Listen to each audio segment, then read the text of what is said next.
mettre des trucs asséchants, machin truc. Ah moi. En plus en désherbage, j'ai tiré comme une Ah ouais. Ah ouais, le désherbage c'est Vous allez horrible. bosser dans une autre ferme aussi, franchement. C'est le pop à l'ouverture de la fraise. C'est ça. Là, il y a un avion. Je vais attendre qu'il passe. Ouais, bah ils décollent tous. En fait, soit on les a qui atterrissent, ça fait moins de bruit, soit qui décollent.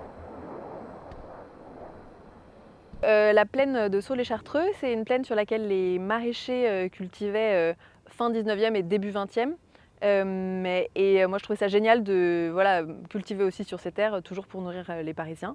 Et du coup c'est vraiment ce qui me plaisait en venant là. Après c'est toute la plaine agricole qui était couverte de maraîchers à l'époque. Maintenant il y a 5-6 maraîchers et un agriculteur qui fait de la grande culture, donc blé, orge, colza. Et voilà, et moi ce que je trouvais génial, c'est vraiment de produire à 20 km de Paris, de pouvoir apporter de l'ultra fraîcheur du coup aux personnes qui vivent en ville. Et ça répond aussi à une dimension qui est que en fait Paris s'est construit sur de super terres agricoles, et donc continuer à cultiver près de Paris, c'est exploiter, enfin en tout cas c'est continuer à faire en sorte que ce potentiel puisse vivre et voilà, nourrir les Parisiens.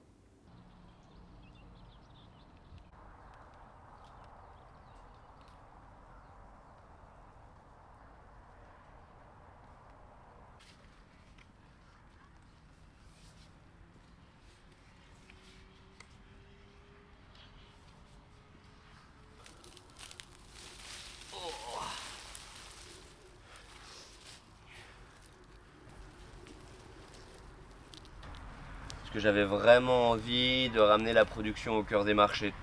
Que les gens se rendent compte de ce que c'était de produire local, des saisonnalités aussi, de ce qu'on pouvait avoir, etc. En frais et sans traitement, tu vois. Aujourd'hui, des fraises, il doit y avoir plus de 20 traitements par dessus. Les cerises, c'est un truc de ouf. Les tomates, quand on les récolte mûres à point, mais les gens, je te jure, en termes de goût, j'ai l'impression qu'ils pleurent. On a vraiment là les Parisiens qui disent mais c'est les meilleures tomates que j'ai jamais mangées. Et tu vois, ça c'est hyper gratifiant quand même, tu vois.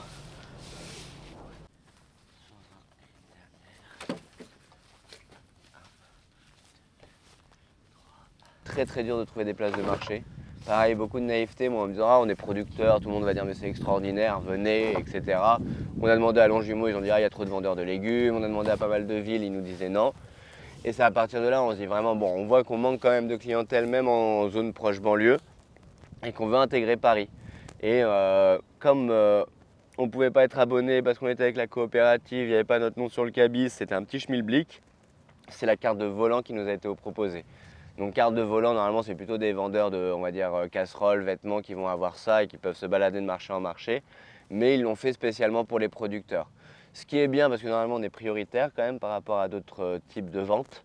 Et tant mieux parce qu'aujourd'hui avec le frais on ne peut pas nous dire ciao bye bye quoi, tu vois.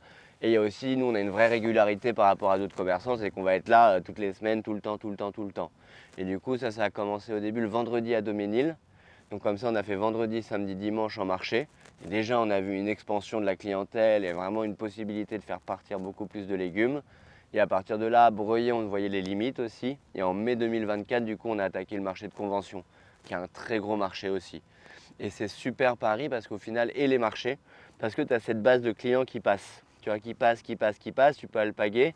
En production, tu as des échecs, mais tu as aussi des réussites. Et demain, quand tu as beaucoup trop de radis, bah, c'est hyper sympa d'avoir plein de monde autour de toi et de pouvoir vendre et dire ah, voilà, radis délicieux, faire de la promo et faire partir tes 100 bottes.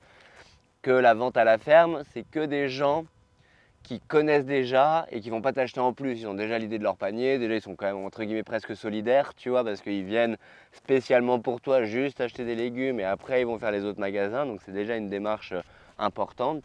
Donc le marché, tu as vraiment ces gens se sont déplacés et tu te fais connaître. Et tu te fais connaître.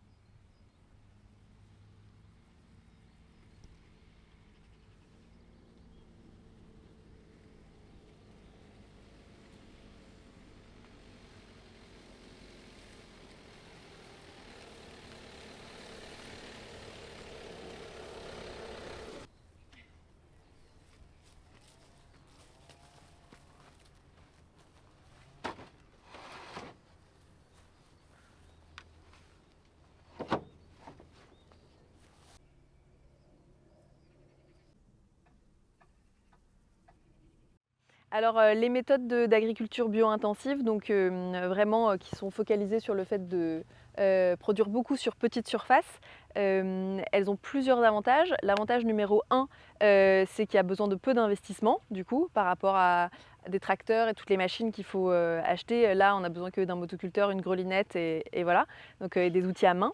Donc ça c'est un super avantage. L'autre avantage c'est qu'on produit plus sur la même surface parce qu'il n'y a pas les roues du tracteur, les chemins pour le tracteur, ce genre de choses.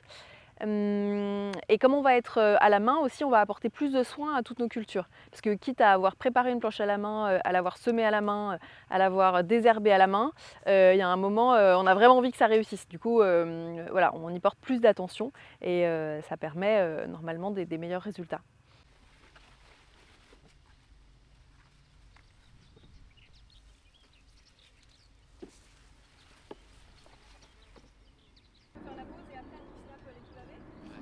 Vraiment, chaque ferme est différente, il n'y a pas une façon de faire. Vraiment, chacun a sa philosophie. On va retrouver les mêmes légumes, etc. Mais il peut y avoir vraiment 1000 nuances à travers le maraîchage. Il y a beaucoup de gens aussi qui mentent un peu, qui disent oui, je suis pas bio parce que ça coûte cher. Alors que non, en fait, ils sont pas bio parce que demain, s'ils veulent traiter, ils peuvent traiter. Donc nous, ça nous donne quand même une rigueur là-dessus et un plaisir quand même de. Au final, il y a quand même ce plaisir d'argent qui rentre, etc. C'est genre ce truc de ah bah vas-y, c'est trop bien quoi. En même temps, on fait ce qu'on aime et le plaisir de faire plaisir aussi sur le goût et sur tout ça.